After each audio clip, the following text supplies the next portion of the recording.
I always figured the worst an HOA could do was slap you with a fine for leaving your trash cans out a day too late. That's what I braced myself for when I moved in: manure hassles, dull regulations, and nosy retirees with nothing better to do. What I didn't see coming was a guy showing up at my door, baseball bat in hand, demanding I clear out of my own house so the HOA could hold a private meeting inside while my wife and kids were still there. And what I really didn't expect was what I'd end up doing about it. The papers called it self-defense. The neighbors called it justice. For me, it was the moment everything flipped upside down. Let me walk you through how it all went down. When I bought the house, the HOA wasn't even on my radar. It was just a line item: some monthly dues, a few rules about grass length and paint shades. No big deal, or so I thought. My family had just gotten settled. Boxes were unpacked, the kids were starting school, and my wife could finally relax after months of annoying stress. This was supposed to be our calm, safe haven. But peace doesn't stick around long when small-time control freaks get a whiff of authority. Started with little things.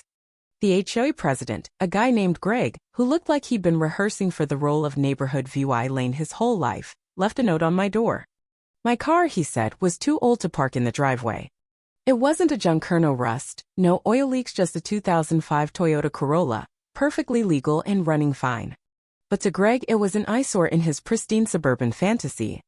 I brushed it off. Then came the emails. Then the threats. This neighborhood has standards, he wrote, like he was guarding a gated estate instead of a street full of identical houses with chipped paint and tacky lawn ornaments. When a tow truck rolled up to haul my car away, I lost it. I ran out barefoot, yelling at the driver, who just shrugged and pointed to his clipboard. HOA request, he said. They called it abandoned. Abandoned in my own driveway with my tags, registration, and a car seat still strapped in the back. I called the cops right then. They showed up quick, and Greg backpedaled fast when he saw the lights. A misunderstanding, he claimed, deadpan. We thought it was dumped. The police made the tow guy bring my car back. I should have felt like I'd won, but the smug little smirk Greg shot me as he walked off, like he'd just sized me up and liked his odds stuck with me. He was testing me, maybe trying to spook me, maybe just flexing for the neighbors. Whatever it was, I wasn't letting it go. I tried filing a report, but with no hard proof of malice, it went nowhere. I tried rallying the neighbors to kick Greg off the board, but no one would sign on. Most were older, retired, too timid or too polite to stir the pot. A few whispered off record that Greg had pulled stunts like this before, but nobody wanted their name on a petition. So I started keeping records, cameras up, emails saved, every run-in logged.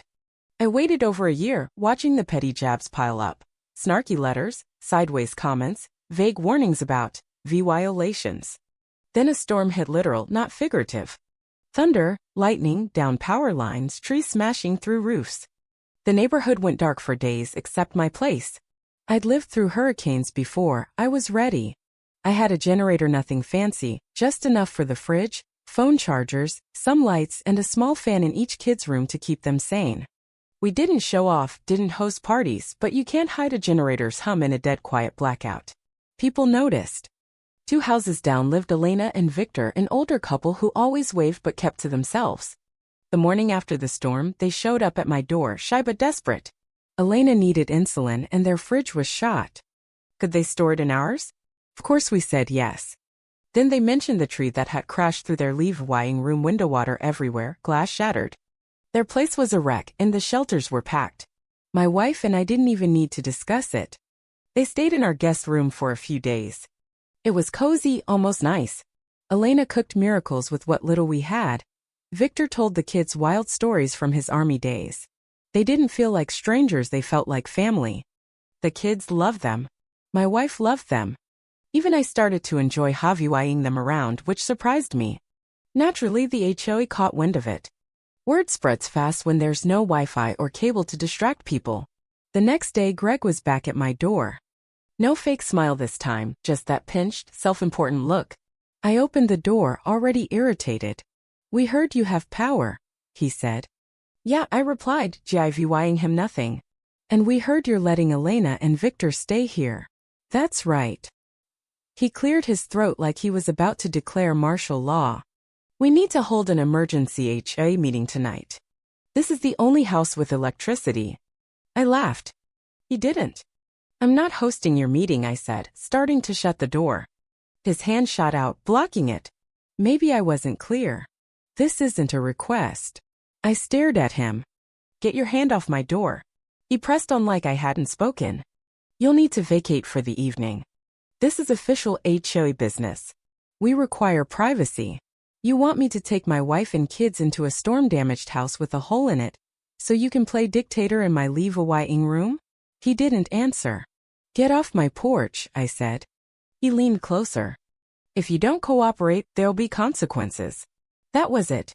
That word consequences told me this wasn't just about rules or meetings. This was personal. And if Greg wanted a fight, he'd pick the wrong guy to mess with. I barely slept that night. His tone, his hand on my door, that smug threat it gnawed at me. My wife tried to brush it off, saying he was all talk. But I'd seen his type before. Guys like Greg don't quit, they escalate. If it had ended there, I might have written it off as another HOA headache. But my gut said trouble was coming, and I've learned to trust that feeling. Victor picked up on it at breakfast. He and Elena had been with us 3 days by then. The storm was over, but the power wasn't back and repair crews were still days out. Our house was a little island of normalcy in the mess. Elena was flipping pancakes on the propane stove, the kids were playing cards, and Victor was nursing his coffee like he hadn't once carried a badge and a gun. But his eyes were sharp. He knew something was up. I didn't want to alarm my wife or the kids, but I told Victor everything Greg's voice it, the demand, the threat. He didn't blink, just nodded like he'd faced worse 100 times. Then he stood, set his mug down, and said we should turn on the cameras. That afternoon, I rerouted some generator juice to the outdoor security cams. We'd installed them after Greg's earlier stunts, but I'd kept them off during the blackout to save power. It felt paranoid then. Now I was glad I'd done it. With the cameras rolling, we had eyes on the front, back, driveway, and most of the yard. I didn't expect anything right away, but I wasn't taking risks, not with my family in the mix. That evening, Elena suggested a backyard fire pit to shake off the tension. The kids were stir-crazy, and roasting hot dogs sounded fun. Victor helped me dig a safe pit, line it with bricks, and set up a grate. We cooked, told stories, and for a fleeting hour it felt like a camping trip instead of a standoff with a rogue HOA. The kids giggled, Elena hummed while washing dishes, my wife leaned into me piece for a second. Then we heard them. Voices, footsteps crunching on the gravel path. The gate squeaked, and in walked Greg with 5 HOA cronies, looking more like a lynch mob than a meeting group. Greg wasn't empty-handed this time. He held a baseball bat, propped on his shoulder like some wannabe thug. The others had no weapons, but their faces screamed smug entitlement. Victor stepped up first, cool and steady, planting himself between them and my family. I stood beside him, adrenaline spiking. My wife hustled the kids and Elena toward the house. Greg didn't look at me or Victor. His eyes locked on my wife, my kids, and he took a step forward, gripping the bat tighter. You really think this ends well for you? He sneered. All this over a stupid meeting? Get off my property, I said, voice hard. He smirked. Or what? Call the cops again? Good luck. Phones are down, power's out. No one's coming tonight. He took another step, then said something I'll never forget. I bet you'd leave if I started swinging. I bet your wife and kids wouldn't look so cute with a busted jaw. Still think standing your ground's worth it? Time stopped. My voice narrowed. The fire's crackle faded, the wind disappeared. All I felt was a cold, clear certainty that this guy had just crossed a line he couldn't come back from. I carry a legal handgun, always holstered, always secure. I never thought I'd need it. But when someone threatens your kids in your own yard, what do? I drew it. The safety clicked off and the air went dead silent. Greg's crew froze. Victor didn't budge. Greg's smirk vanished when he saw the barrel aimed at his leg. One more step, I said, and I drop you. He opened his mouth probably to bluff, but then he lifted the bat, just a twitch. I fired. One shot, clean, right leg. He screamed and hit the ground, bat clattering away. His posse scattered like spooked rabbits. Greg writhed, clutching his thigh, blood pooling under his khakis. My wife got the kids inside, Elena trailing them. I set the gun on the patio table, out of reach, raised my hands, and sat down. I knew what came next. The cops would show, and I'd be ready, hands up, weapon down, story straight. Victor stayed beside me, silent but solid. The gunshot echoed like a thunderclap. 5 minutes later, sirens wailed. Lights flooded the yard, cops shouting orders, flashlights blinding us. I didn't move, just kept repeating. The gun's on the table, safety's on, I haven't touched it. They cuffed me, patted me down, pulled me up, no roughness, just routine. Victor stayed calm, hands raised, telling them he was a witness, the gun was legal, and Greg had trespassed with a weapon. Paramedics arrived for Greg, who was still yelling, though weaker now. Inside, my wife locked the doors and soothed the kids. Then Elena emerged, waving a USB drive like a trophy. The cameras, she said. She grabbed the footage. An officer took it, and soon the mood shifted, less chaos, more clarity. Their VYU'd it on a laptop and I saw nods. My wife came out, kids clinging to her, and gave her statement. Victor backed her up, word for word. Then the lead cop blinked at Victor. Captain Morales? Victor nodded. Retired, but yeah. Turns out he'd been a respected officer for decades.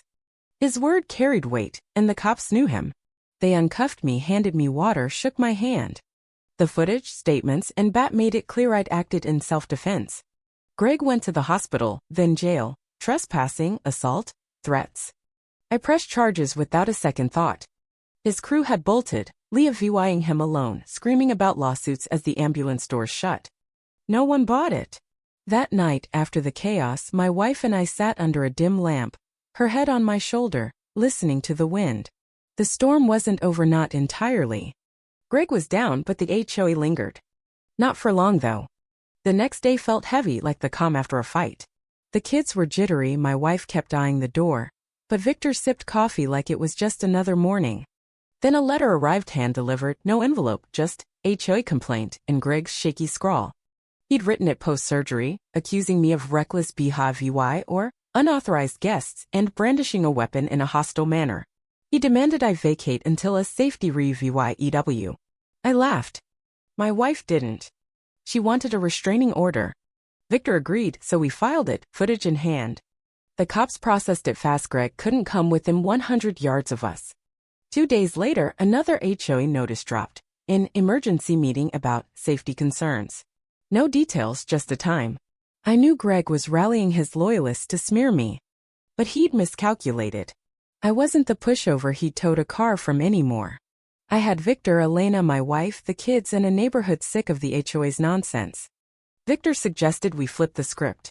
We printed the restraining order, burned the footage to discs, listed every HOA overreach. Then we knocked on doors, shared the truth. People opened up fines for flamingos, warnings for RVs, petty power trips. They were done. At the meeting, we didn't just show up, we took over.